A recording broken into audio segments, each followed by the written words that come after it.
ஆங்கிலத்தில் பெல்ச்சிங்கும் ஏப்பம் வருதும் ஃபிளாட்டுலன்ஸும் வயிறுல குடல்ல காத்து நிறைய பிடிச்சிருக்கிறோமோ, இன்னொன்று ப்ளோட்டிங்கும் உப்பசமா வயிறு இருக்கும்போ. இது எல்லாமே நம்ம இன்டர்சேஞ்சபிளா யூஸ் பண்ற டேர்ம்ஸ் தான். அதாவது நம்மளுக்கு அது கரெக்டான என்ன சிம்டம்ங்கிறத தெரியாமையே நம்ம ஒரு வேகா ஒரு சிம்டம் சொல்லுவோம். நம்மளுக்கு தெரிஞ்ச எல்லா விஷயங்களுமே வயிறு உபாதைகளுக்கு சர்வலோக நிவாரணியாக ஒரு சோடா தான்.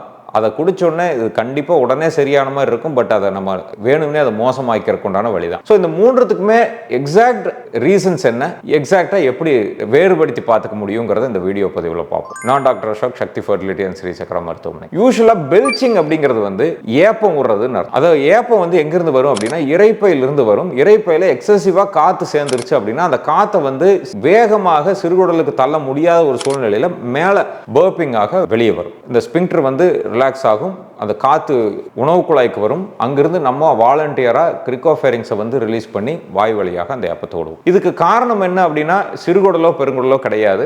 இரைப்பையில் நம்ம வாலண்டியராக நம்ம ஸ்வாலோ பண்ண ஏர் தான் அங்கே போய் சேர்ந்துட்டு மறுபடியும் வெளியே வரும். இரண்டாவது ஃப்ளாட்டுலன்ஸுங்கிறது அப்படின்னா என்னென்னா சிறுகுடலையும் பெருங்குடலையும் இயற்கையாக நம்ம சாப்பிட்ற சாப்பாட்லேயோ வேறு காரணங்கள்னாலேயோ கேஸ் வந்து நிறையா சேர்ந்துக்கிறது. இதை நம்ம ஆட்டோமேட்டிக்காக வாய் வழியாக எடுக்க முடியாது.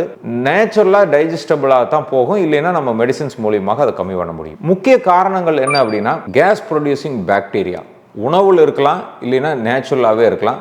இன்டைஜஷன்னால வரலாம், பால் வகைகள் லாக்டோஸ் இன்டாலரன்ஸ்னால வரலாம், வேற ஹெச் பைலோரி இன்ஃபெக்ஷன், அந்த மாதிரி பல்வேறு அதர் ரீசன்ஸ்னால வரலாம். இது எல்லாமே ஜீரண மண்டலத்திலிருந்து நம்ம உணவு டைஜஷன் ஆகும்போது உற்பத்தி ஆகிற கேஸ் இது வந்து மோஸ்ட்லி வந்து அப்சார்ப் ஆயிரும், இல்லைன்னா கேஸாக ஆசனவாய் வழியாக பிரிஞ்சிடும். ஸோ இது எல்லாமே ஃப்ளாட்டுலன்ஸ் அப்படிங்கிறது. மூன்றாவது ப்ளோட்டிங், அதாவது வயிறு உப்பசமா இருக்குதுங்க அப்படிங்கிறது. இது என்ன அப்படின்னா நம்மளுக்கு வயிற்றில் ஏற்படுற ஒரு அசௌகரியங்கள்.